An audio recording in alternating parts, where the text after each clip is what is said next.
Are you prepared for the next disaster? When we think about the future, we often imagine bright horizons, breakthroughs in technology, and moments of personal triumph.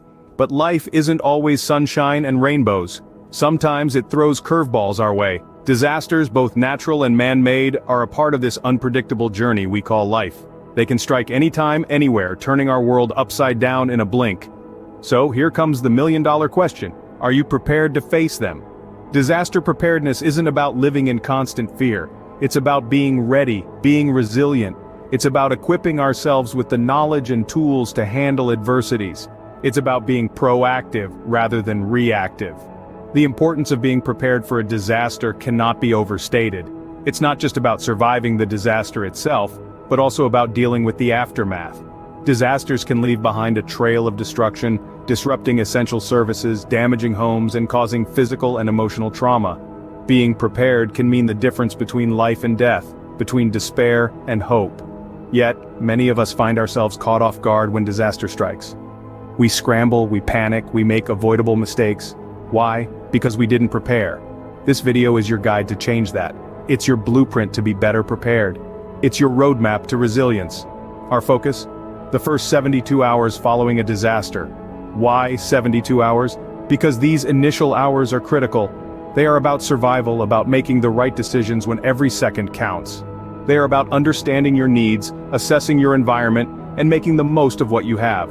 But don't worry, this isn't about becoming a survival expert overnight. It's about taking small, manageable steps towards preparedness. It's about understanding the basics, the essentials. It's about learning to adapt, to think on your feet. It's about becoming a survivor. So, are you ready to take this journey with us? Are you ready to become a survivor? So, let's dive into the specifics of what you can do to be prepared. First and foremost, let's talk about the essentials. Survival is not about luck. It's about being prepared. And a crucial part of that preparedness is having a survival kit ready at all times. This kit is your lifeline in a disaster scenario, providing you with the necessary tools and resources to endure the first 72 hours until help arrives. So what exactly goes into a survival kit? Let's break it down. Water tops the list. In a disaster, clean drinking water can be hard to come by. You'll need at least 1 gallon per person per day. This amount will cater to both your drinking and sanitation needs. Next up, food. Stock up on non-perishable items that require minimal preparation. Think canned goods, dried fruits, nuts, and energy bars. Remember, the goal is to have enough food to sustain each person for at least 3 days. A well-equipped first aid kit is another must-have. This should include bandages, antiseptic wipes, tweezers, medical tape, pain relievers, and any necessary prescription medications. Accidents are inevitable in disaster scenarios. Being able to treat minor injuries can make a significant difference. Let's not forget tools. A multi-purpose tool with functions like a knife, can opener, screwdriver, and pliers can be invaluable. A flashlight with extra batteries, a whistle to signal for help, and local maps are also essential. Lastly, you'll need emergency supplies. This category includes items like dust masks to filter contaminated air, plastic sheeting and duct tape for makeshift shelters, and moist towelettes for sanitation. These items form the foundation of your survival kit. But remember, each person's needs are unique. Customize your kit based on your family's specific needs, considering factors like age, medical conditions, or dietary requirements. So, there you have it. The essentials of a survival kit. It's a simple concept, yet one that could be the difference between life and death in a disaster. Remember, a good survival kit is the first step in disaster preparedness. Now, what should you do in the first 24 hours? In the wake of a disaster, your immediate actions can significantly impact your survival. Let's dive into what those actions should be. First and foremost, ensure your personal safety. This is paramount. If you're buried under debris, try to free yourself without causing further harm. If you're in a hazardous environment, such as a burning building or a flood zone, your priority is to get to a safer location. Your safety comes first, always. Once you're safe, check on your family members. If you were together during the disaster, ensure everyone is unharmed. If you were separated, use your pre-established communication plan to reach out. It's important to stay calm and composed, as panic can cloud judgment and impede effective communication. Now, with personal safety secured and family members accounted for, it's time to assess your immediate environment for dangers. Look out for damaged structures that could collapse, exposed electrical wires, broken glass, and other hazardous debris. Also, be aware of potential threats like gas leaks or chemical spills. Listen to your senses. If you smell gas or see a suspicious liquid, move away and alert others. Water and food are crucial, but in the first 24 hours your focus should be on immediate dangers. If you have a survival kit, it will come in handy now. Use it to treat any minor injuries and to protect yourself from the elements. Remember, communication is key. Tune into your battery-powered or hand-crank radio for updates and instructions from local authorities. If you're in a group, maintain open lines of communication. Discuss plans and decisions together. Unity and teamwork can be your greatest assets in a crisis. As the day turns into night, find a safe place to rest.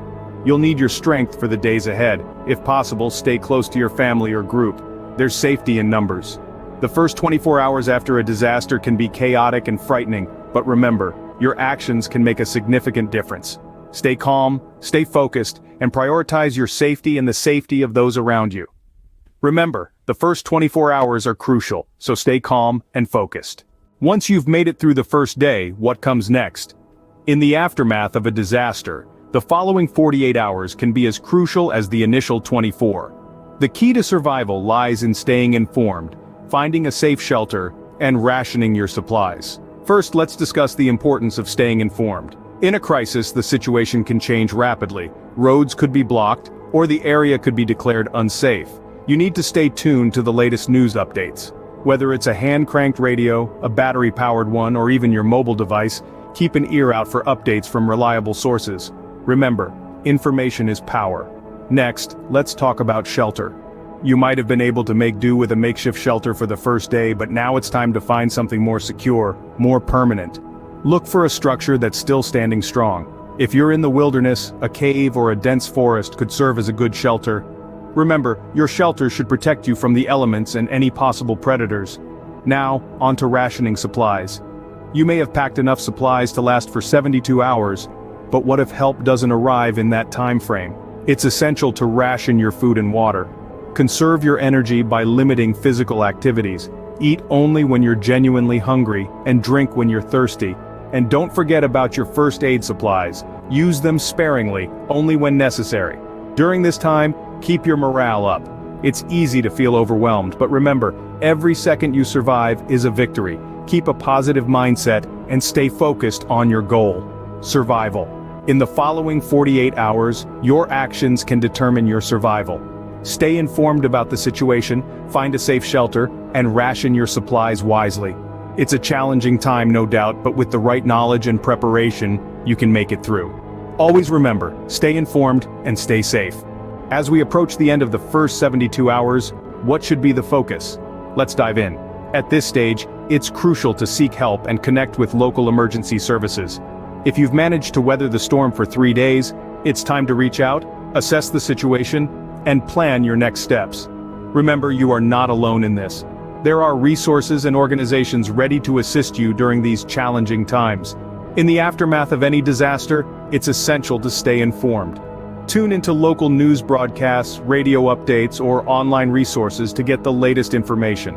This could be about the state of the local infrastructure, the availability of emergency shelters, or the progress being made in recovery efforts. Now let's take a moment to summarize the key points from our survival guide. In the first 24 hours, your focus should be on immediate safety.